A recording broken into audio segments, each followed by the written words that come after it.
Hello everyone, welcome to my channel. আশা করি তোমরা সবাই খুব ভালো আছো।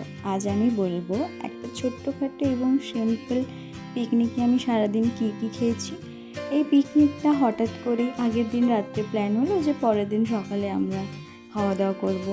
তো আজ সারাদিন সেটাই দেখাবো তোমাদের। সকালে প্রথমে ঘুম থেকে উঠে খেলাম 1 কাপ লেবু কফি। তারপর পিকনিকের স্পটে গিয়ে সেখানে খেলাম চিকেন কষা, সাথে রাইস, সাথে লেবু, লঙ্কা, পেঁয়াজ।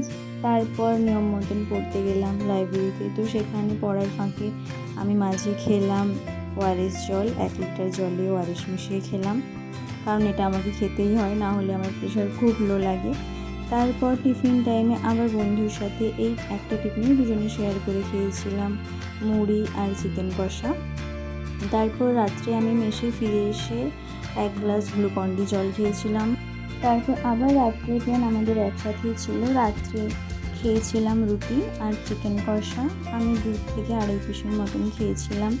2 পিসে খাই আমি, কিন্তু বন্ধুদের জোর জবরদস্তিতে হাফ পিস খেতে হয়েছিল, সাথে কাঁচা লঙ্কা ছিল।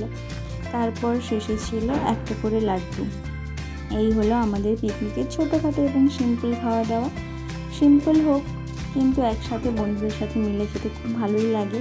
তোমরা এমনভাবে কারা কারা হঠাৎ করে বন্ধুদের সাথে এমন করে ছোটোখাটো খাওয়া দাওয়ার প্ল্যান করো, কমেন্ট করে জানিও। আর ভিডিওটা ভালো লাগলে একটা লাইক করে কমেন্ট করে দিও, আর চ্যানেলটাকে সাবস্ক্রাইব করে দিও। Thank you.